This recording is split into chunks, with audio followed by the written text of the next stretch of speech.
Hi there. My name is Gregory H. Arabian. I'm a major, honorably discharged from the United States Air Force, and I'm also the oral history director of AMVET's Post 41, the Corporal Paul S. Masubian Post. As oral history director of the post, I'm here today to interview and get an oral history of one of our past commanders, Leo Avakian. Leo, this is your life. Okay? Okay. And what we're going to do is we're going to discuss whatever memories he's able to conjure up regarding his experiences in the service. And this oral history project is being conducted in accordance with the Library of Congress guidelines and will be made available. And Leo, you've released the information you're going to give us to necessary public agencies like the Veterans Administration, the Library of Congress, the Watertown, Massachusetts Library, and to the Post. And you've released that information. Is that correct? Yes. Okay. We're going to start with a few questions, but what we're going to do is to take a 2-second break while I zero the camera into Leo. So hold on just 1 minute.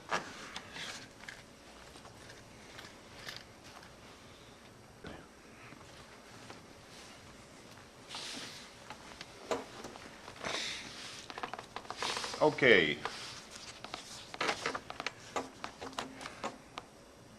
Leo, this is Friday, September 26, 2002, and we are taking your oral history. Is that okay with you? 2003. 2003, I'm sorry.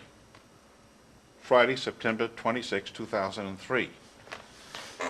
And we're going to take your oral history. Is that okay with you? Fine. Wonderful. Okay. Now let's start somewhere. Let's ask you, where were you born, Leo? Lowell, Massachusetts. Really? Yes. Merrimack Valley. Yep. Who was your mother and father? Jenny and Jacob Avakian. And where did they come from? My father was from Kharpet and my mother was from Urdu. Urdu. My mother's maiden name was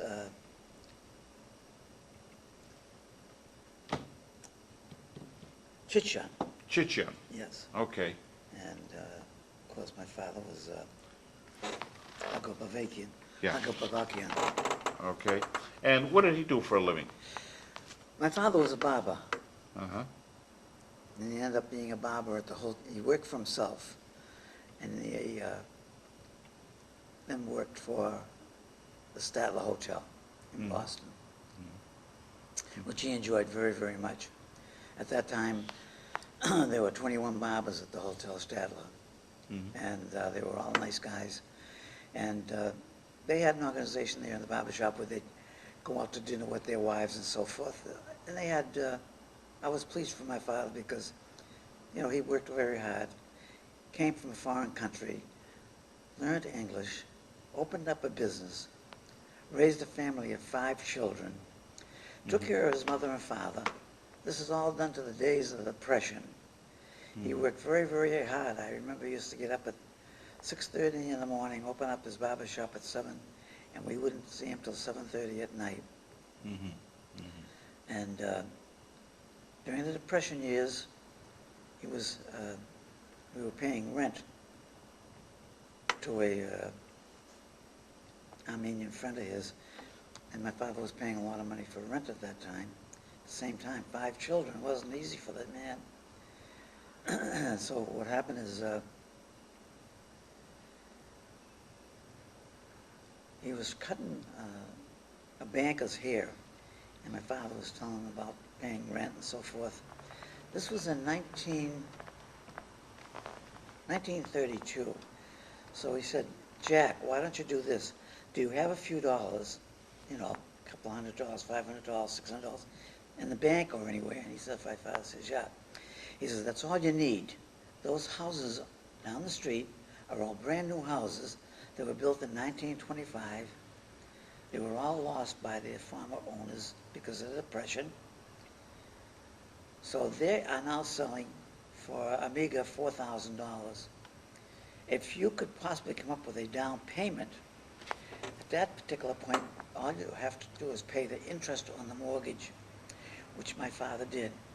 Luckily, my father was able to purchase the house.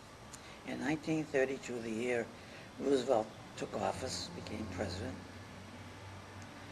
and my father raised us in Arlington, and people were astonished that here is a person that came over, fed them and fed them, brought his mother and father over from Armenia, and became, successful in his own way by doing this.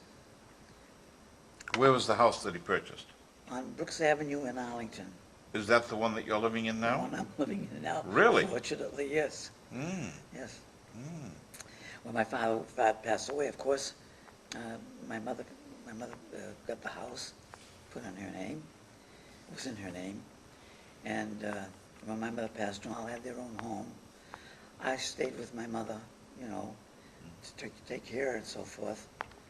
And my mother said, Douglas, when I die, I'm going to give you the house. I says, fine, Ma, thank you, but don't talk about that now, and so forth.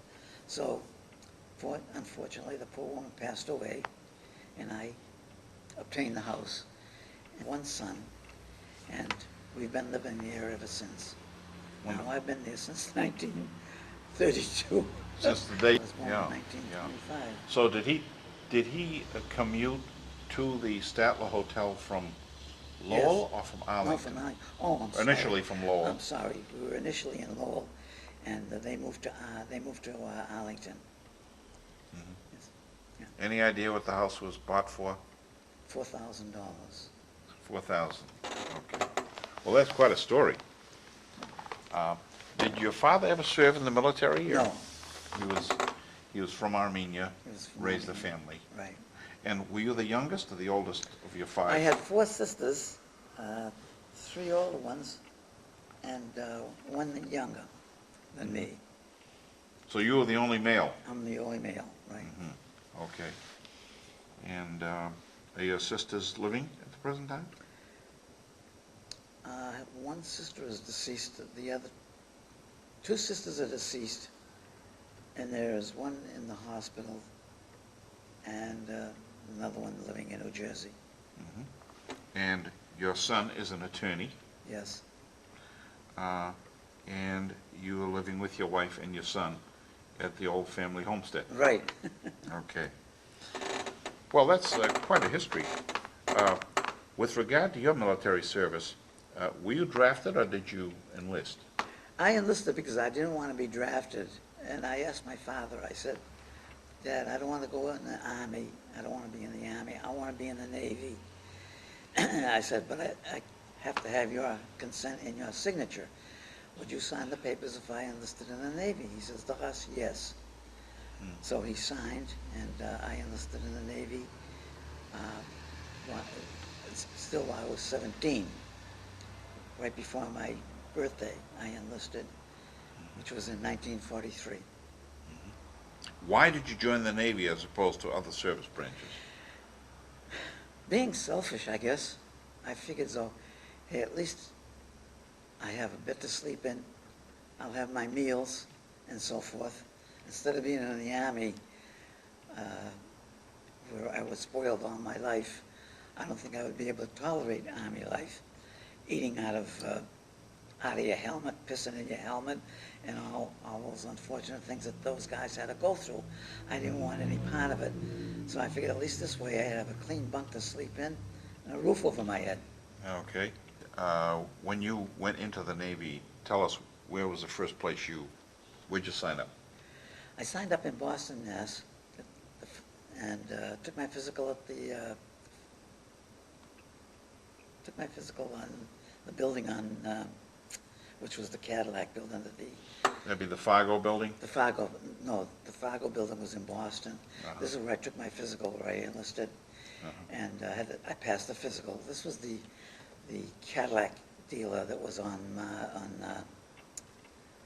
the main street in Brighton. Right Oh, over- Cadillac Olds? Yeah, Peter Fuller? yeah, they took that over, and they Uh-huh. did their physicals there for all the Navy and Army personnel. Okay, so after that, where'd you go? So then after that, went to Boston, and they got us all together, and they sent us to Newport, Rhode Island for our boot camp, our basic training. I stayed there about 6 weeks with boot camp. Then... What did you do there? Hmm? What did you do there? Oh, calisthenics and swimming, getting pushed off, diving into a pool. I forget what the height was, in case you had to jump off the ship, so forth. So they did teach you how to swim? Oh, they did teach you how to swim. They taught you how to jump off the ship with a life jacket on, a Mae West. That time they had the Mae West, the big bulky things. And they showed how you wouldn't break your neck when you jumped in the water, how you should do it and so forth. And then regular basic training, I forgot what they call it now. Marching? Marching and... Use and firearms? Firearms and What did you shoot? rifles. Which one? 30, am I right now, 3003s or 3002s? Yeah. M1? Yeah, not the M1, no. No. Springfield? Springfield, Oh, the carbine. yeah. I think the Navy had a carbine in those days. Yes, I think it was the carbine Yeah. now. So, So from there, I spent 6 weeks there, not being accustomed to the food, like home cooking. My first meal there for breakfast was they got us up at 4:30. We did our calisthenics, came back, took our bunks and hung them outside. Took a mattress and hung them outside to air mattress. this is at Newport. Yes. And then when we came back for breakfast, beans, baked beans for breakfast. To me, it was unheard of. So I left there and went to the PX and got myself different things from there and ate from there until I got accustomed to the meals. And after 6 weeks, they put us on a troop train, and we were sent to a armed guard center in Brooklyn, New York. We stayed there. While you were in Newport, did you visit with your family? Before I was being shipped out to New York, yes. They drove up one Sunday to come and see me before I left the next day. This wasn't very far with Newport to... Newport to Arlington. Arlington. Yeah. Yeah. And you kept in touch with them? Oh, yes. They came up to see me, and it was a thrill at that time because not seeing your family for 6 weeks. Yeah. That particular point in my life, was kind of Mhm. amazing. All right. And, So you took a troop train to Brooklyn, New York? yes. Okay, No, it what- wasn't, I'm sorry, it wasn't a troop train, it was a regular train. Regular train? We were in the Armed Guard Center, and they had a draft. The draft was for all gunnery, Navy signalmen, radio operators, and gunners. And after getting the group together, they shipped us off to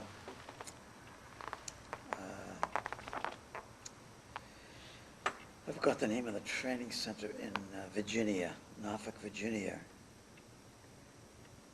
There was a special camp there. I can't recall the name. We stayed there for 1 month. How long did you stay in Brooklyn? Huh? Was Brooklyn just a marshalling It was, area? it was our home base for Okay. this division, But what division were you in? the Armed Guard The Armed Division. Guard Division The of Armed the Guard Navy? Division. Did which you is- undergo any training in Brooklyn? No, No training? Okay. No. So It's that just- was your home base? that was the home base, right. Okay. Were you assigned they to s- any ship? Well, we weren't Brooklyn? assigned to a ship yet. Okay. So they sent us to the Armed Guard Center in Norfolk, Virginia. Mm-hmm. There we learned how to break down guns.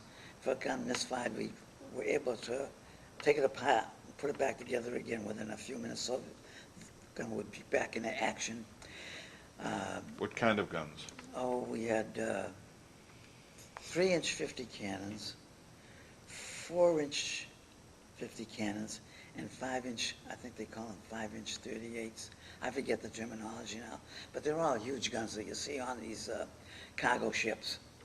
They had one on the bow, 3-inch 50 on the bow, and a 5-inch gun in the rear, and then 20 millimeters, about 8 20 millimeters throughout the area of the ship, midship and forward, the forward part of the ship and the rear, the aft of the ship. Now, when you say, for instance, a 5-inch gun, what does the inch refer to? The caliber of the shell, The caliber of the shell, the diameter or these? the diameter of the shell. I see, okay. And it had to load the gun, to operate the gun, and a pointer, which pointed the gun, and they had a setter, which set the gun. One was on the left, one was on the right. They would bring the gun up, down, to the left or to the right. And you had to have a loader that loaded the shells. Then you have to have a person to shut the breech to push the shell in. Right. Then you had one of the guys that was the pointer, he would trigger the gun I see. and send out the shell. And then you'd have to have a hot shellman, so when the breech man opened up the breech, the shell came out. At that particular point, it was real hot. You had to wear large asbestos gloves and catch the shell as it came out, because you were in a round deck and it had nowhere else to go. So you'd have to catch the shell unless you wanted to walk out in the deck of the ship and fall over and trip over. You'd catch it with your arms and Yes, hands? yes, catch it with your arms. Didn't hit you in the chest or anything? Oh, no, you made sure you had a chest pad, and you made sure you just caught the shells that came out and just dropped it down on the deck below, so it wouldn't be cluttered. How fast were you able to load these guns? Very fast, very fast. As soon as the gun was fired, the man opened the breech man opened up the breech. The shell came out, and you were there. And as soon as the shell came out, to push the shell in, the new shell in, he would close the breech. It was that length of time. That fast? It was really astonishing. It was really amazing, especially at the age when you're only 18 years old and never experienced these kind of things. Then we went to shoot rifles and so forth at the rifle range, and 20 millimeters, which were carried, I think, 250 shells. And you were able to shoot, I forget the amount of shells would come out of the air in a second. These are the shells you still see on these ships that when they are during World War II, and you saw these ships aiming at the planes. In other words, they come down in clips. You shoot. A huge clip, yeah. Yeah. You put the clip on. So you had some guns that had clips and some guns that you had to load one shell at a Well, the time. big guns you'd have to load because of the shells. Yeah. You'd have to load. They weren't automatic loaders. Yeah. But the 20 millimeter came around, I forgot what they called it. A cartridge clip or something? No, I don't know what it was. But all the shells were in there. You had this guy put that in there. When all the shots were gone, he'd take it off, take a new one and put a new one on. Put a new belt or cartridge A clip. new or- cartridge. It was, Yeah, I forgot what the terminology was. on that. okay, all right. And, But every other shell coming out of there was a tracer, so you knew where your shells were going. okay. Now, were you trained to any specific kind of gun? On all of them, On all of them? we'll be able So to you take could go from one to the other? one to the other. From a 20 millimeter to a 3-inch 50, to a 3-inch 50, to a 5-inch 38. Now, were you a loader or I was everything, you were everything? You could take any position any there? position. And is that the same with your crew Yes, on a gun the crew? whole crew, in case somebody got shot, killed, Yeah, you had to replace some of the people. You were able to take over that gun. that's wonderful. So it's you were pretty much on the job training there. Yes, Yeah, Yes. yeah, that's very good. So anyone could take anyone else's position Position. on that gun, and on any gun. on the any ship, gun. Pretty And much if- any and gun. If the gun misfired, you had to know what the reason was and repair it right there, Really? within a couple of minutes. To Really? get that gun back in action. So you also repaired your own We also gun. have to repair our own gun, right? That's pretty good. How long did it take you to learn all this? I think we were there 6 weeks. Okay. The Armed Guard Gunnery School in Norfolk, Virginia. And did you get to know your crew, or did Oh, you yes. switch crews all the time? No, it was the same crew. We stayed together. Who was in your crew? There were 30 of us, 30. 30, yes. And And how many guns did 30 people take care of? One of the bow, there was 4 or 5 guys in the bow, 4 guys About 4 or 5 per gun? anyway, yeah, anyway. Excuse me, Greg, I have to go to the bathroom. So you were all pretty close? Yeah, oh yeah. Okay. And oral history of Leo Avakian. This is Friday, September 28, 2003. And Leo, to pick up from your oral history, as was from the previous tape, you had indicated that you were a member of a gun crew, Yes, and that the gun crews aboard your ship were a total about 30, and that each gun crew had about 4 or 5 people in each crew. on the larger guns. On the larger guns, yeah. And that the shells that you used on the 5-inch 38s, were individually loaded, yes, and that one person was the loader, another person opened the breech to get the exploded shell, that you had to repair them right on the spot, that you were trained to do that, yes, and that every member of your gun crew was trained in each other's job, so that if someone were not able to complete his function, the other one would step in. yes, So you all Right. knew each other's jobs. yes, And also that there were about 4 or 5 gun crews per ship on the ships that you were trained in, is that correct? yes. Yeah. Right, there were most of them were merchant ships and tankers, the new Liberty ships. Uh-huh. That, I forget who the man was. Kaiser. Kaiser was having these ships come off the slide for, I don't know, how many of them a week. Yeah. But they were Yeah. being knocked off right off the coast here in Yeah. New England. And we're at a time when you were based in Brooklyn, New York, and you went for your training down in Norfolk, Virginia? Yes. Okay. Now let's pick it up from where you had completed your training. Did you receive any further training in those guns? Was there some time when you graduated from your training? Yes, from there, from Norfolk, Virginia. Then we were assigned back to the Brooklyn Armed Guard Center, The Armed Guards Center. which then were assigned as a crew, as crew members, and sent to various parts of the state to pick up ships. We happened to be fortunate enough to get a brand-new ship out of Portland, Maine. They took us by truck from the Armed Guard Center to the train station, and from there was a troop train to go to, no, I'm sorry, again, this was not the troop train. The troop train was going from, when we were going back to New York from Virginia, that was a troop train. Okay. And we got to the Armed Guard Center, we were assigned. You assigned your ship? Right. Our ship was the SS George Popham out of Portland, Portland, Maine? Portland, Maine.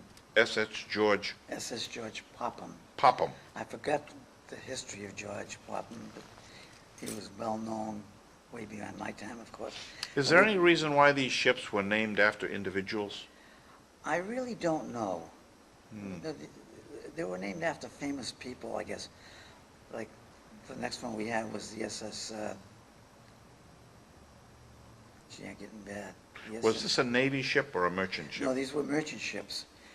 The Navy took control of the merchant ships during World War II because they had cargo on there. It was U.S. property, of course. And I guess these ships were under private contracts, but the government took them over for the war. And you provided the arming, you provided the armed guard for these merchant ships, is that it? Yes, to protect the ship against the civilian crew that they have on here in case of mutiny, and also to protect the ship from aircraft and submarines. It was our job to protect the ship wholly. When we got to Portland, Maine, we were assigned to the ship. Was the operation of the ship under military or civilian control? Oh, No, military. All military. All military. Oh, yes. But you had merchant marine. We had the Those merchant marines manning the ship, Uh-huh. you know, the Okay. engine and so forth, and the food and whatnot, stuff like that. We were fortunate in one way that on these ships, we ate the same as the captain. And we had quarters were very, very nice. There were about 6 of us to a room. And back aft where the big guns were, they had about 20 guys sleeping in one quarter there. But it was fortunate, like we had like our own private rooms. The food was served to us in a right next to the officers' dining room. It was great duty in one way, but I was sorry they never got into the fleet.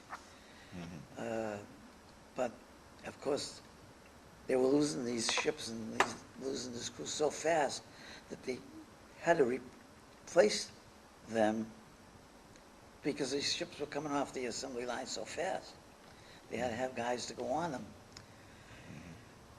So we got the George Popham, and we brought it to Boston. The crew brought it to Boston to be demagnetized. The lieutenant was in charge of the crew, said, Leo, call me into his office. He said, I know you live in Boston. He always says, I know you already said goodbye to your parents and so on. Would you like to go home and visit them, you know, for a couple hours? He said, I'll give you, nobody else can have liberty, but I'm extending this to you because you live here. And on your honor, you know, the hope that you'll be coming back. Yeah. I said, certainly. I went home, spent a couple hours with my family and so forth, and came back about 2 hours later, got on the ship, and we This sailed is away. from Boston. Boston Harbor to... The reason they brought the ship from Maine to Boston is to demagnetize it. Well, Yeah, describe what demagnetizing is. Demagnetizing is, of course, there's magnetism to all these ships when they're first built. And so it won't attract or draw torpedoes. They demagnetize, take the magnets off, Yeah. off the ship. They take the magnetization off the ship, is that it? Right. Yeah. And so that way it won't attract. This has nothing to do with the functioning of the things like compasses. Oh, no. This has to do with Just only with the demagnetizing them to waterway torpedoes. the steel parts of the ship, right? I see. Okay. So you went home, a couple hours, your family enjoyed it. Yes. Okay, you came back. Then where'd you go? We sailed away that morning. Next morning, we sailed away. We were on our way to, we're supposed to go to Europe. We're supposed to go to England, and on the ship we had railroad cars, tenders, and on the body of the ship we had ammunition, K rations, machine guns, flamethrowers, everything you could think of, tanks and whatnot. Pretty loaded down. Oh yeah, very low down. We were supposed to meet a convoy in right off of Canada. So we steamed right away to Canada. In the meantime, we blew a boiler. A boiler exploded, so we only had one boiler. We pulled into Halifax, Nova Scotia, and they did a fast repair job because the convoy now was waiting for us. The thing is, when we met the convoy, we could only proceed 6 knots. It was either then, at that point, either we travel alone at 6 knots, or we hold up the whole convoy at 6 knots. So they decided to put us in the middle of the convoy, and the whole convoy was 6 knots. The reason why they put us in the center is because in case we got torpedoed, we were carrying ammunition. So we met the convoy and we proceeded, and at that time, these ships were being sunk right off of Boston Harbor, right off Really? the coast, yeah. They had U-boats waiting for you? They had U-boats waiting, yep, they were sinking them right as they were coming out. Did you see any of these ships in the convoy sunk? Yes, You did? oh yes. Yeah. It was pretty spectacular sight? Oh,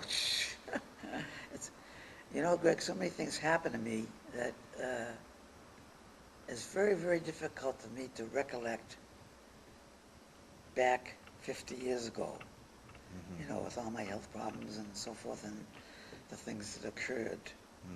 How long did it take for one of these ships to sink when they torpedoed it? It depends where they were hit. If they were hit in the midships, of course, they hit the engine, and the thing would blow right up. And if it was hitting the stern and so forth, it would take quite a while for them to get to sink. Guys would be able to get off the ship and so forth. But not if they were hit in the middle. Now, if they were hitting midships, you'd explode. Yeah.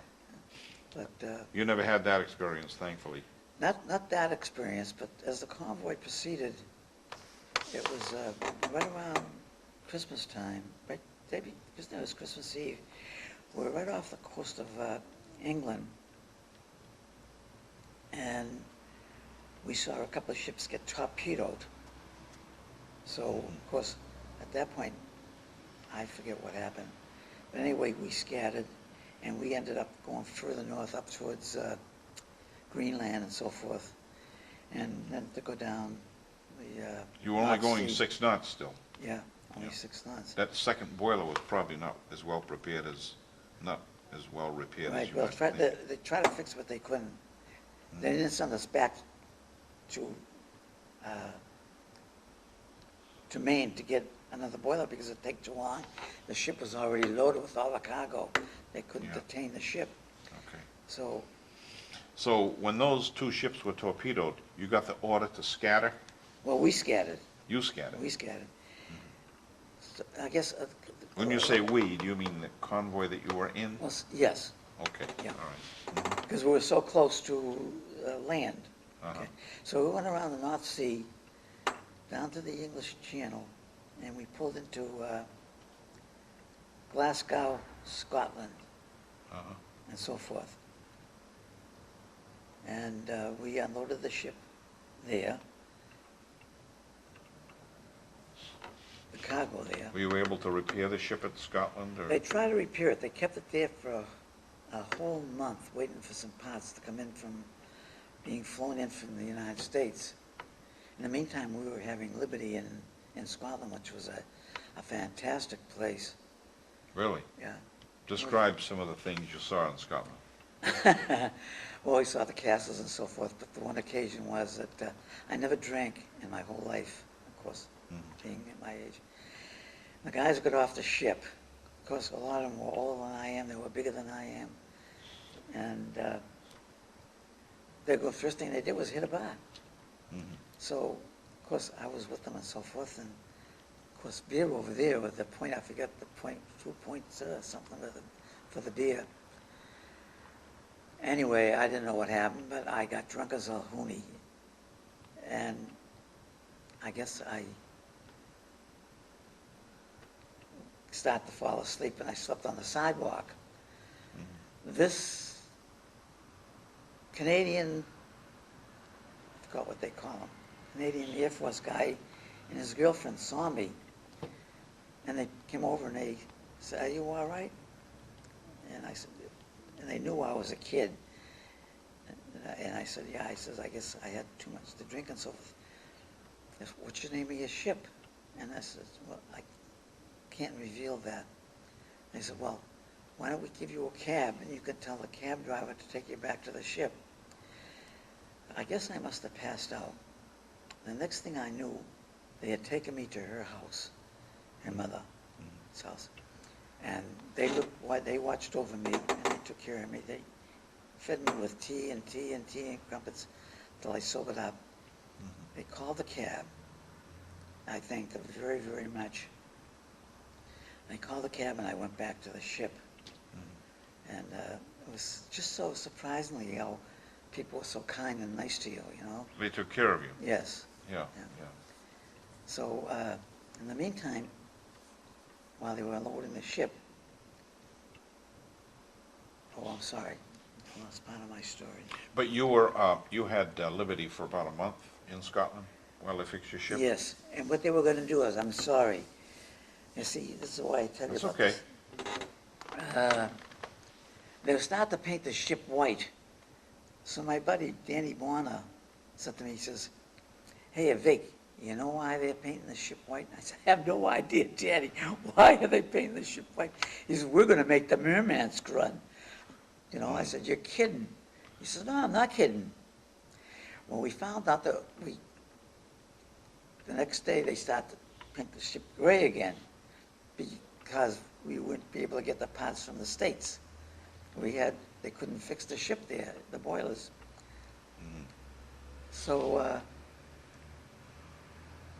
So they started to paint the ship white, and then they changed went it, back they to changed it gray. gray. Okay. So anyway, we got back to Canada. We pulled into Canada. And we found out that there was a convoy, which they called the Lost Convoy, which made the Merman's Run. Yeah. They were all merchant ships and so forth. Nobody ever knew what happened to them, whether it was sunk by the Germans, whether it was weather. Nobody ever knew. That's why they call it the Lost Convoy. And we found out that that was the convoy we were going to be in. So it was very, very fortunate to us for the things that happened. So when you got back to Canada, you heard about the convoy that you were probably Lost going to Convoy, join. Yeah. right. Yeah. Yeah. Okay. So So what they, happened? they sent us back to New York, Yeah. to our Armed Guard Center. Then we picked up we stayed there for a couple of days, and they signed us to the SS Henry Clay. This is because the George Popham was being repaired. Right, it was in Canada. Yeah. Okay. So they assigned us to the SS Henry Clay, and from the Henry Clay, What kind of a ship is that? that was another Liberty Nice ship. Quarters nice? Oh, yeah, same thing, very, very Yeah. nice. Are these quarters pretty well standard based upon every ship you went on? Yes, Yeah. Yeah. They're all these Kaiser right, ships, Liberty ships. right. Mhm. Now, this here ship, we got to Europe, and going down around the North Sea Channel, because it was a new ship, we had a Commodore on. Commodore takes you around the channel and so forth, because the captain doesn't know, the shoals and so forth. So we had a Commodore on the ship, and we were the leading ship. And we were carrying ammunition, nothing but ammunition. So they had these minesweepers in front of us. We're the lead ship. We had a tanker. And this is how stupid it was. We had a tanker right behind us. Okay? They had these ships going back and forth, minesweepers. Had a couple of corvettes, which were Canadian destroyers. Yeah. While we're going down there, it was about 6 o'clock in the morning. We were all sleeping. At least I was sleeping. Boom, boom, boom, boom, boom, boom, boom, boom. The tail end of the ship went right up. This is the ship on which you were sleeping? Yeah. Yeah. And it came right down again. Of course, in the meantime, everybody was scrambling to get on deck and so forth, Yeah. to get the midships or wherever, to jump off the ship and so forth, because they didn't know what the hell happened. They figured it was a torpedo. In the meantime, the most beautiful sight I ever saw in my life, right in that particular second, right after that explosion, this beautiful Corvette comes right up, and the captain was there with the megaphone. SS Henry Clay, are there any injuries? Did anybody get hurt? Can we help you in any way? You must have hit a mine, an acoustic mine. Acoustic mine being that Yeah. so many ships go over it and then it comes up. Yeah. So you people happen to be the unlucky ones, but we'll tow you. If you need a tow, we'll tow you into the wherever you're going. So I said, okay. So we were able to go under our own power. But if it hit the ship behind us, the tanker, it would have blown that whole convoy right up. Oh my So we were fortunate God. again. What was the damage to your ship? The screw. Ah. The screw and the rear, the back after the ship. The Uh-huh. after the ship. But you didn't sink? No, we didn't sink. Yeah. But we were kind of tilted. Yeah. So they took us into, this was Perth, Scotland. Uh-huh. And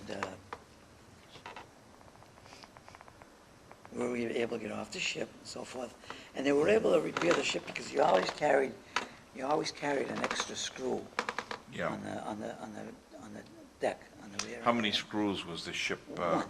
equipped with? Was One. it a single screw A turbine? single screw, but they also had a spare. Yeah, okay. So they were able to do that, put the screw back on again, and next thing you know, we were back in the States.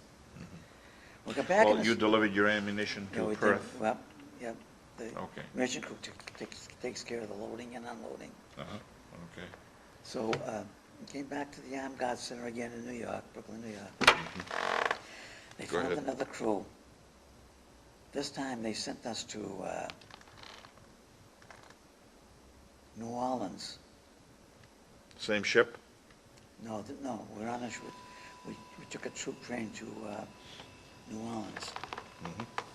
I forgot the name of the town.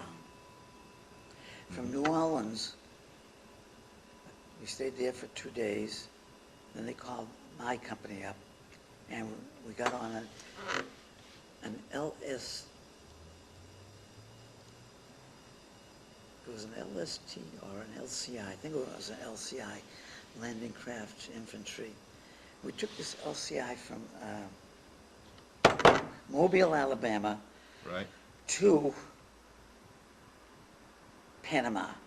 Uh-huh. When we got to Panama,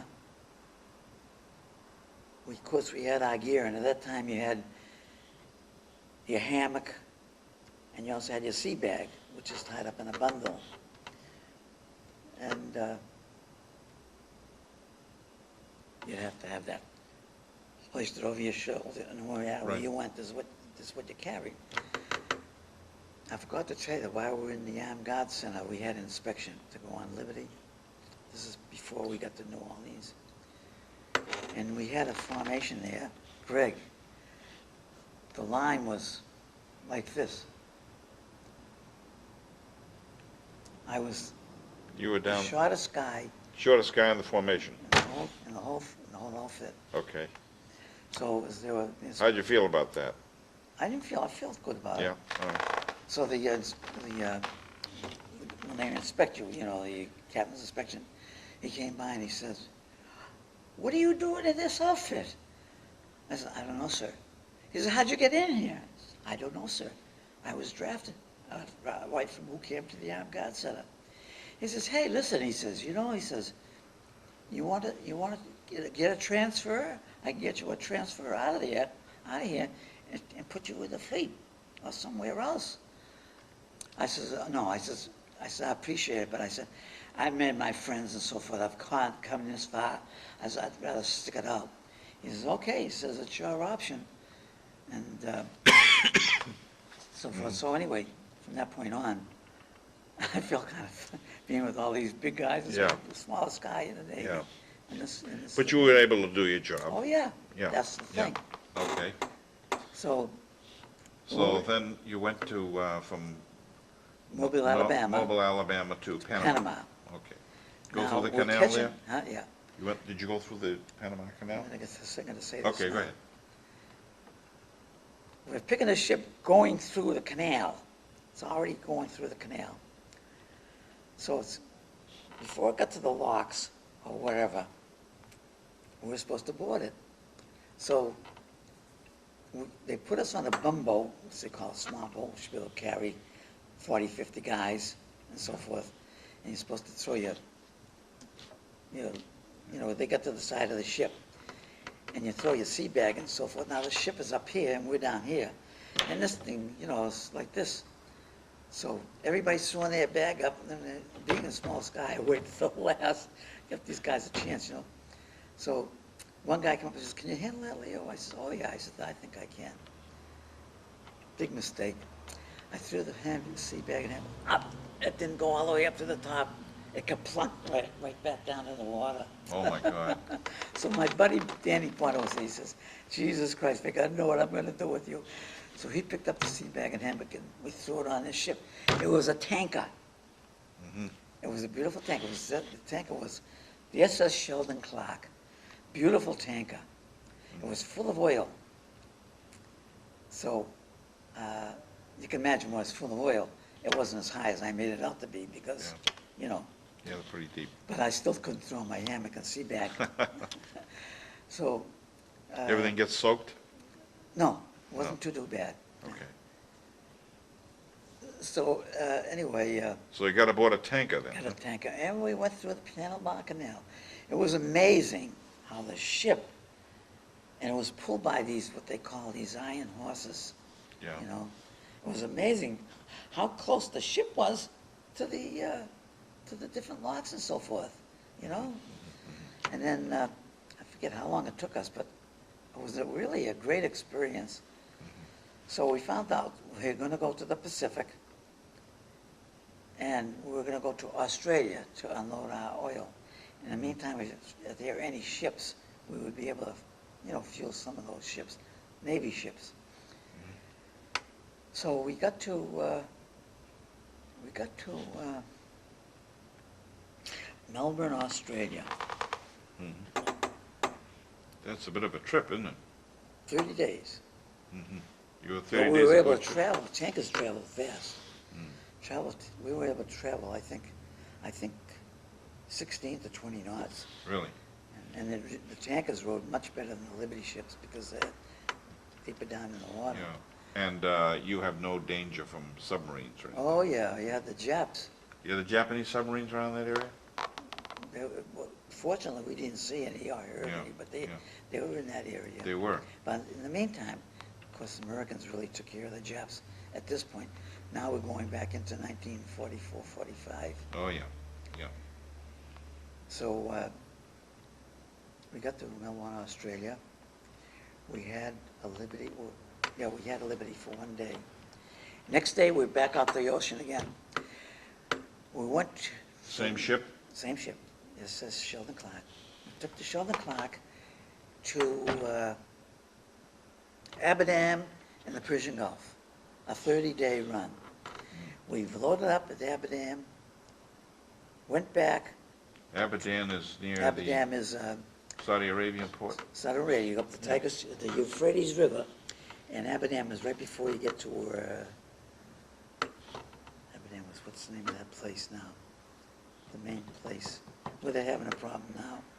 Oh, the Iraqi oil refinery there? Yeah. Well, at that point, it was called, oh, gee, one part was Iran. And Iraq used to be called,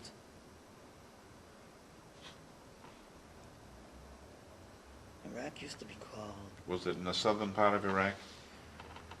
well, Iraq at that time really wasn't Iraq. It was,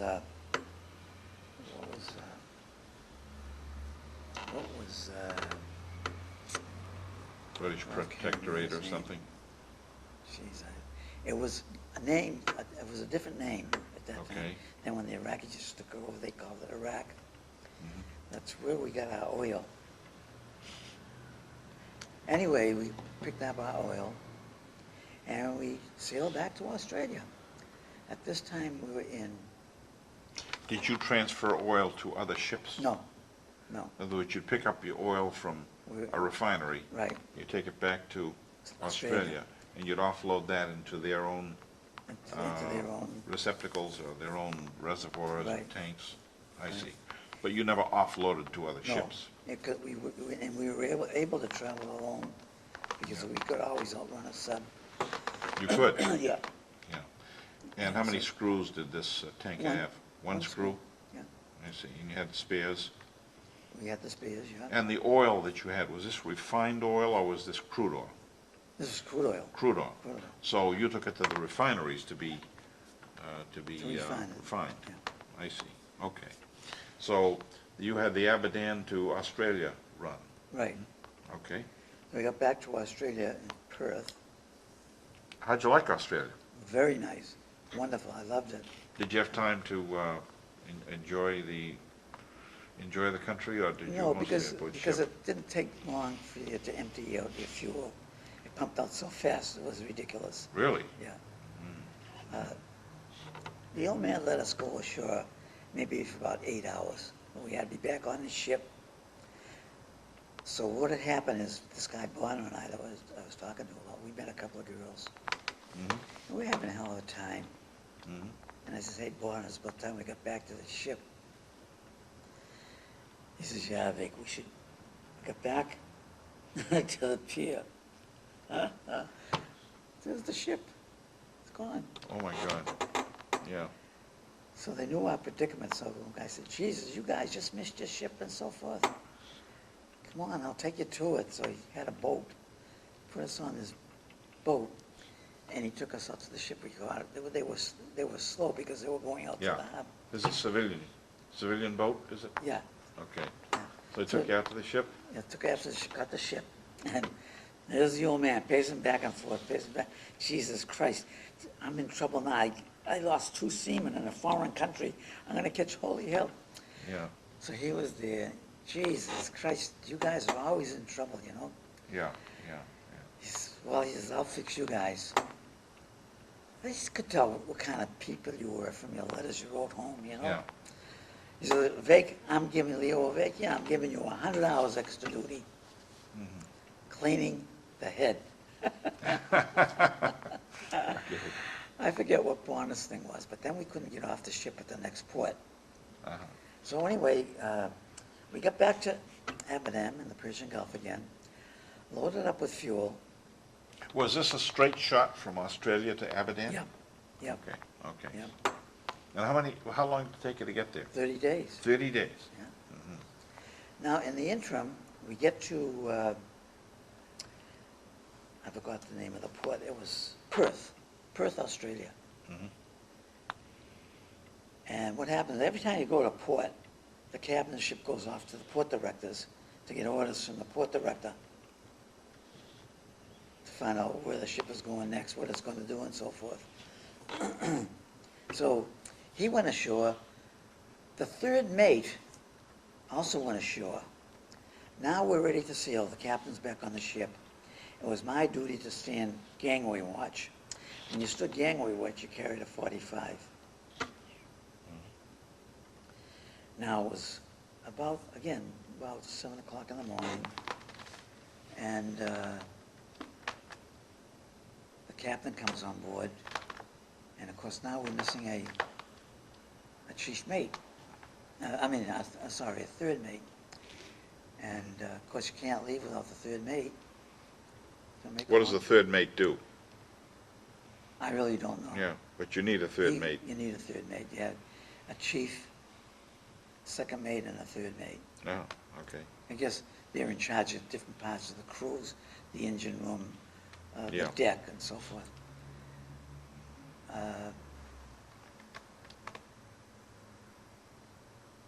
So we're waiting for the third mate to come on board. He pulls up with a cab. No, the captain pulled up with a cab. He gets on board. Now we're waiting for the third mate. We see him struggling, coming down the pier and so forth. So the chief mate went out to grab him to get him on board. Now this guy's drunk. Mm-hmm. So he get to the gangway. In the meantime, my captain comes down, stands watch with me, seeing what's all the commotion. And Danny Bonner was going to take over my watch while I go have breakfast. So they have a struggle. The captain went down and said, "Get back on that ship." He said, "I'm not going to get back on your goddamn ship. I'm going to stay here." So the chief mate goes down. The captain comes back up. The chief mate goes down. They struggle. He's trying to get him back on the ship. Yeah. The chief mate pulls out a gun, 32, and shoots him in the groin. I never forget the expression on the man's face. "You shot me. You shot me." Uh-huh. He shoots him again. So in the meantime, Bonner tells my officer, my captain, "Let me have Leo's gun. I'll shoot the son of a bitch." He says, "Oh, no. He says, "None of our business. If it was on board the ship, I'd tell you to shoot the chief mate, the son of a bitch. But as long as it's on land, it's not our property. It's none of our business." Okay, who was shooting who? The chief mate The chief mate was shooting the third the mate? third mate. Okay.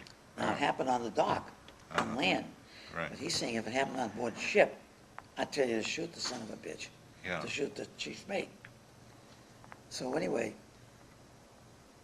we stayed there because of the incident for 3 days while they had hearings and so forth. So what they did is they took because the guy had to go to the hospital. Now we left, I don't know what happened to there, whether he died or someone said, no, they're flying him back to the States.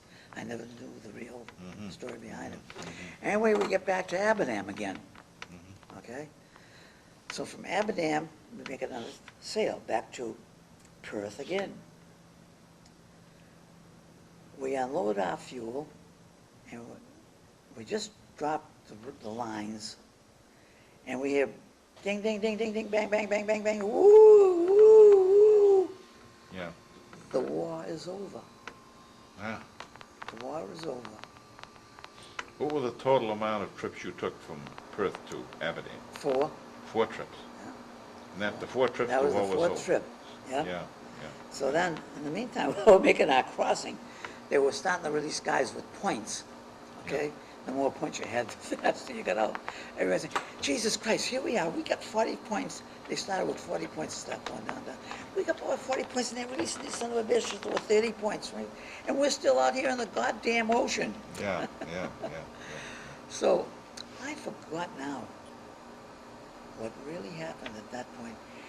We But were in those back- days, you were anxious to get out and to get home. Oh, yes. There was no thought of protecting the country against future attacks or making a career out of the service or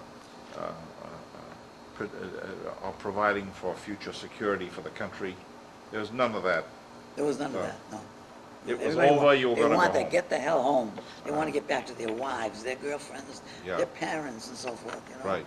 They had enough. So you just wanted to go home. Just wanted to go home. Okay. No. So how did you get back?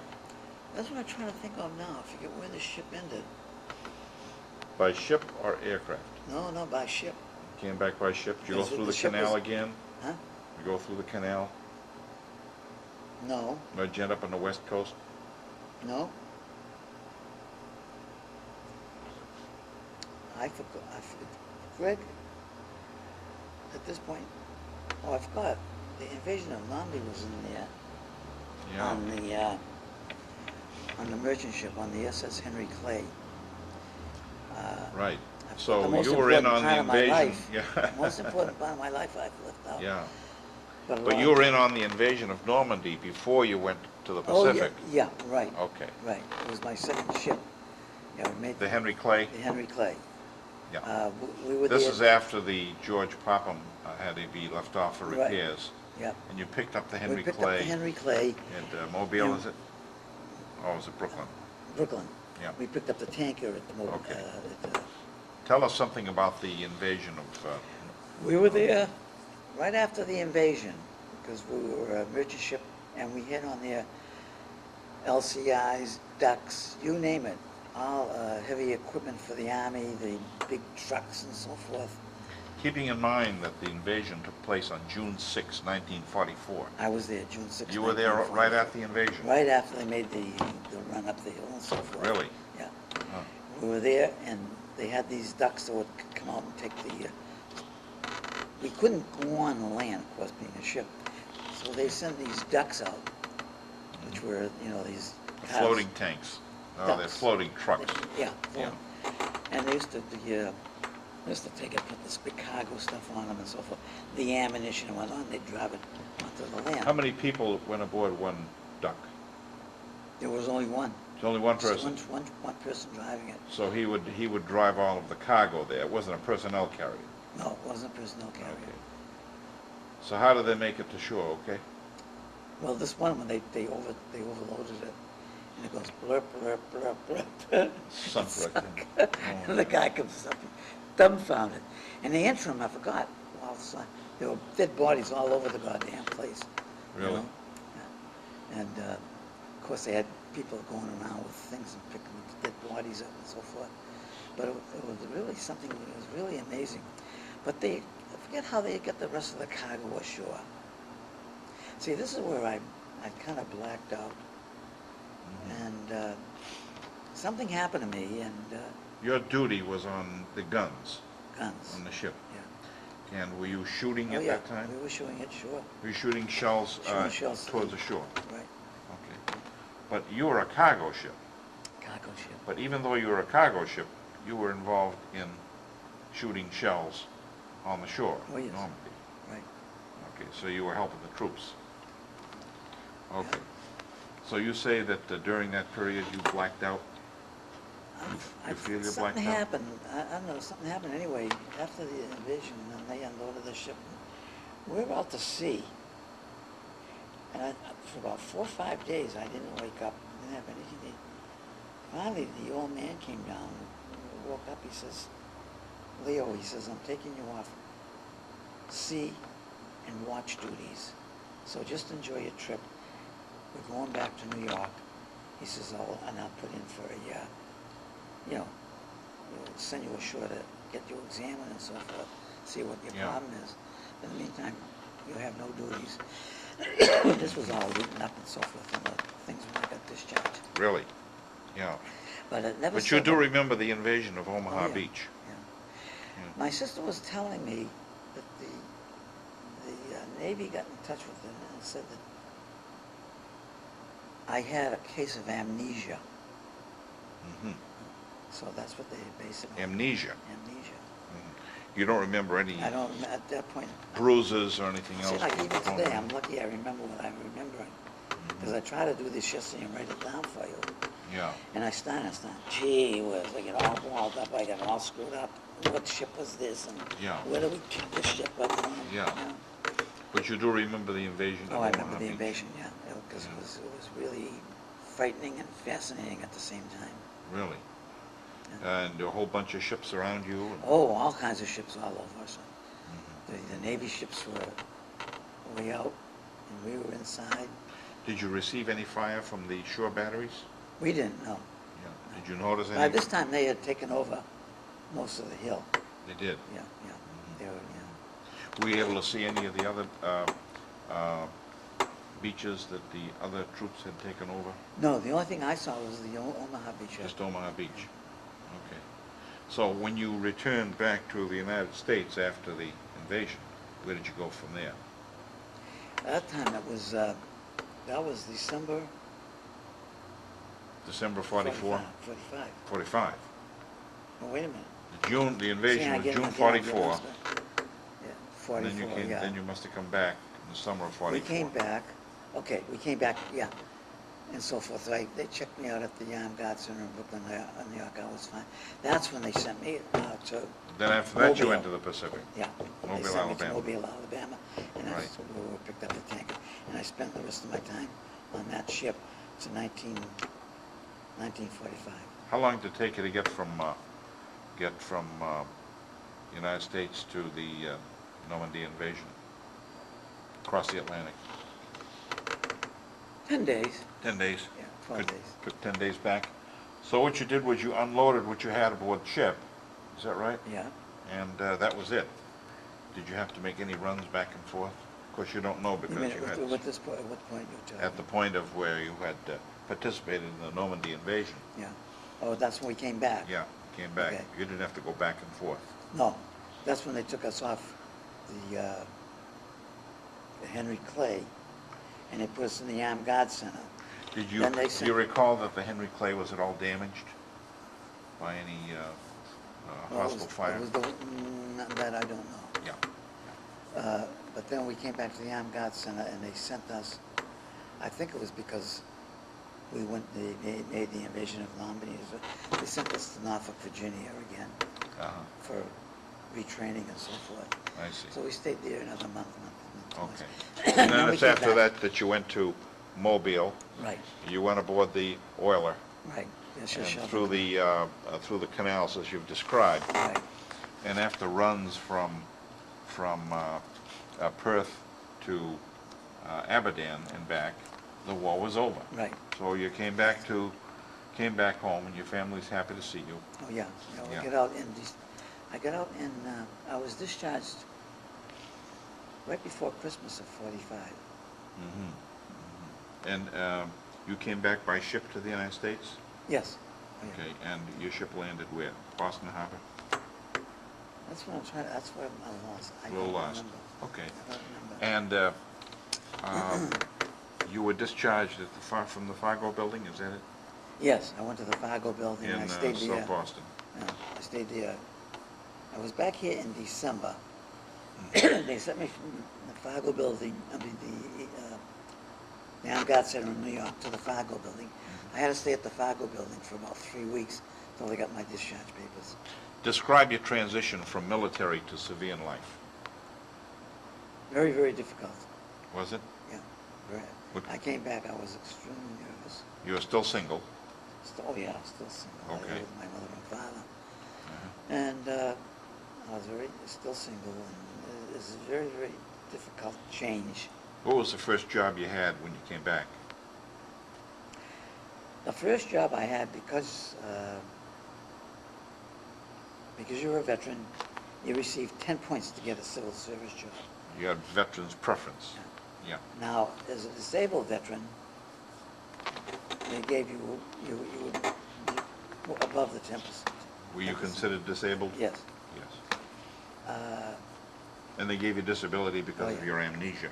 Is that it? well, other things besides the amnesia. yeah. Okay. All right.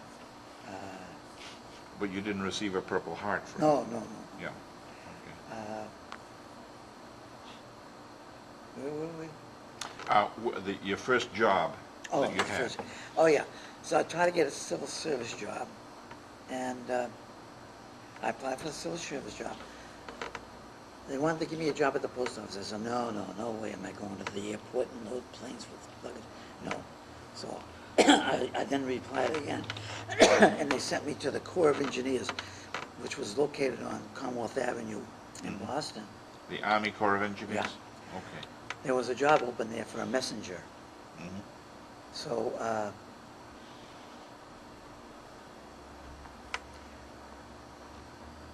I got the job anyway. And anyway, there was 3 floors. And the first day I was there, they gave me the middle floor because I went with a shirt and tie. I was always dressed up. Yeah. These other guys, they were, you know, Slobs. yeah. Mhm. So they gave me the floor where all the important people were, like the general that was in charge and Yeah. the captain. So what happened is, you stand there, of course, you have your own thing. And every once in a while, every half hour you go and you make your rounds. You go from one office, pick up their mail, Mhm. drop what goes in their basket. Right. I learned that in about 3 or 4 days. So this woman was, I don't know, I guess she didn't like me because of my religion, not because me Yeah. being of my Armenian descent. Mhm. And she was starting to give me a hard time. I'd walk into the colonel's office, and he'd look underneath his belt, like, he'd say, "You here again?" That's the feeling I got. I was making too many rounds. They were still there when I make 5 rounds. They're standing there. Mhm. So at this one point she says, "It's about time you made your rounds, Mr. Avakian." And I says, "You want to know something? You always tell me when I'm supposed to make my rounds and so forth. You never tell these 2 guys." I was brazen then, believe it or not. Yeah. You never tell these 2 guys, it's their time. "Well, you have the most important floor." I says, "Well, you want to know something? You know what you can do with your most important floor? You can shove it." Yeah. I said, "I'm quitting." So she said, before you quit, you have to go down to personnel. That's exactly where I'm going. I went down to where personnel was. Miss Brown, I'll never forget, terrific lady. I said, "Miss Brown," I said, give her my notice. "Why, Mr. Vicker, why are you leaving? You're doing such a wonderful job." I said, "That's what you think. According to Miss Halligan, I'm doing a lousy job." And every 2 minutes she's telling me, "Go make my rounds, go make." I walk in the colonel's office, and he's looking up at the glasses like saying, "Are you here again?" I said, "This woman is just harassing me, picking on me." Yeah. You know, I said, "I ain't gonna take that bullshit. I just came back from a war, and I'm gonna take this bullshit." I said, "There's nothing doing." She said, "Why don't you think it over? Why don't you go home and take a look?" No. I said, "Look, my brain tells me, Leo, you got more qualifications than me. You're a stupid messenger." Well, she says, "That job can lead you to some other steps." I says, "No way, ain't gonna lead me nowhere." So, Yeah. nowhere but out the door. Yeah. So I said, "I want to get discriminations." Discrimination came up. Yeah. Discrimination. I said, "You don't want to put that on your record." I says, "I most certainly do." "Why not?" That's exactly what it is. Yeah. Anyway, I quit. I walked out. Greg, 3 days later, I'm home with my mother. Doorbell rings. Yes? Leo Avakian? Yes? May we come up? FBI. I said, certainly. Come on up. They said, don't, it's nothing that you've done or anything, but we just want to clarify a matter. I said, sure. You're not in any trouble or anything, so, you were in the Navy? I said, yeah. You just got out? Yeah. And they calmed me down a little bit. How was everything above? I said, well, Leo, the reason why you have a discrimination suit, I said, I have no suit. I says, yes, I had a job with the Corps of Engineers, and this one was, I told them what the story was, and so forth. But you put down discrimination. I said, what would you call it? Yeah. And they said, well, you don't want that on your record. You're going to make a lot of problems for everybody. I said, I don't give a shit who I made. I said, the world made a problem for me, for crap's sake, and I had to face it. Absolutely. So I had to face it. The world made a problem for you, so why shouldn't you bring your problem to the world? Exactly. That's right. Exactly what I told them. So I said, well, okay, and that was that. That was the extent of it. Never heard anything. They tried to see if they could take that discrimination off the record. You didn't do it. Right. Yeah. So where did you go after that? After that, I collected $9.20. We were allowed $20, $20 a week for 52 weeks. They Okay. called it the 52-20 Club. I collected that. But in the meantime, my brother-in-law opened up a used car business up in Philadelphia. I went up there to spend a couple of days to relax and vacation. So he was getting busy. He was, hey Leo, take care of the lot while I gotta go pick up a car. He was buying cars left and right all over the place. You couldn't buy cars. Yeah. So he's going places, different places. So the used car business was pretty flourishing then? Okay. So, Then after that, where did you go? well, I worked with him For, for a while. yeah. And then what happened is, I came back, Anyway, make a long story short, I have to cut this short because I'm... Sure. But anyway, after that, I opened up my old place. My cousin and I opened up our own place. His brother-in-law... used car lot? Used car lot. Yeah. His brother-in-law had a beautiful showroom on Broad Street, right by Temple University. And these Southerners would come up with these big trailer trucks and take cars and take them down south because there were no cars down there. But there were plenty of cars in Philadelphia, New York, and so forth. As we came back to Boston. Yeah. My cousin and I came back to Boston, and we'd drive the cars, we'd drive them to Philadelphia. We'd put them in his showroom, and we'd go home, we'd drive so. So, we used our own money to buy cars from the dealers in Boston, okay? Yeah. We'd give them to him, he'd sell them, okay? So what happened? So how did you We get did that paid? for a while, so one day we came home, and my father says, how much money are you making, Leo? And I said, Bubba. He says, Frank Herbecker's making all the money. He says, you guys are doing all that driving, the expenses of buying the car, the insurance, miles, 2 times a week. Open up your own place. I says, Pa, it takes money to open up our place. In the meantime, Jimmy's father passed away and left money, okay? Jimmy who? Jimmy's a break-in. Yeah. Is my cousin. Yeah. His father had a Mike's Club called Mike's Club in Harvard Square. Yeah. And he made a lot of money during the war. So when he died, all the children got their share. Jimmy got his share. So we're going to be partners. I says, Pa, I need money. I says, you can't have it all on Jimmy. My father said, I'll give you the money. How much money do you need? So I says, Jimmy, how much money? We're talking about the partnership. I says, oh, $5 grand or something, whatever it is. Well, my father gave me money. Yeah. And You were in the used car used business? car business. And where was your lot? In Philadelphia, right on the corner of Friendship Street and Cotman Avenue. You never had it out with the person that took advantage of you, your cousin? Where you drove cars and he never gave you a cut? He never gave you any payment of any sort? Oh, you mean Frank Herbeck? Yeah. Oh, yeah, we split 1/3. Yeah. I'd get 1/3, Jimmy would get 1/3, and he'd get 1/3. Yeah. Well, why the hell should he get 1/3? Because he wasn't doing anything. Yeah, right. Yeah. That's what my father's saying. What are you, suckers? I see. Yeah. Yeah. Open up your own place. Let the I profit see. come to you guys. So how long did you run in the used car business? Oh, we did there? that for about 2-3 years. Fabulous. Yeah. Fabulous, Greg, I'm telling you. Until the amount of vehicles being manufactured caught up with the demand. Right, Yeah. yeah. And then after and that would have been somewhere around 48, 49? 49, 49. yeah. Okay. And then there was a recession in 49, if you recall. And then I was still there. We're doing very, very good. Then after the recession started, things get tough.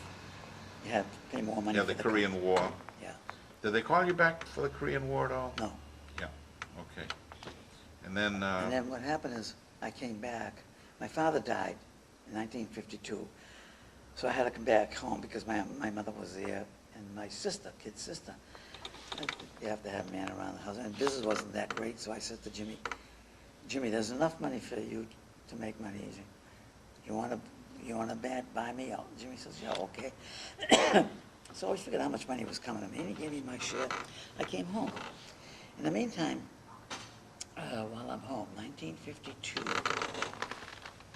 I met this friend of ours, Greg Samorian, who was a paraplegic, uh, okay, and his friend, Mickey Samorian, Melvin Samorian. And right up the street was a store called Edwards. And all the Armenian guys congregated there. mhm. Eddie Russian, Joe Sarkeesian, and you name them, they were all there. We had a nice group. So Greg knew a sergeant who was at Tufts University. He says, hey, Leo, he says, are you looking for a job? I says, yeah, of course. He says, let me see. I said, Tufts is looking for somebody to take over the Air Force ROTC property. Is this, was this sergeant by the name of Parsons? No, but I remember the Sergeant Parsons. Yeah. I remember Sergeant Parsons. Yeah. Forget this guy's name. Sergeant Parsons was at Harvard.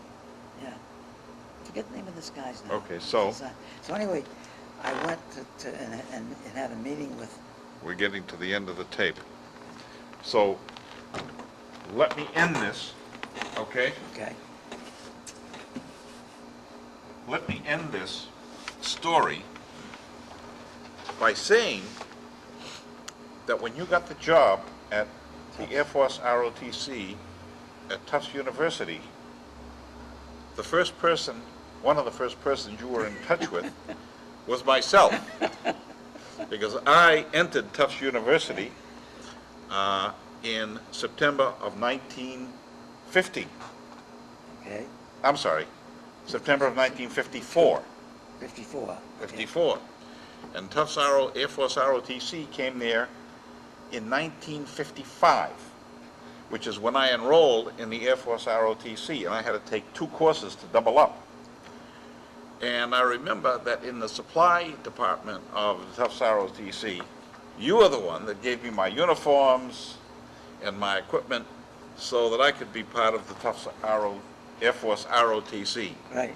So it came full circle that I joined during the Korean conflict, the service, and you were at Tufts at the time that I joined the Air Force ROTC. Yes.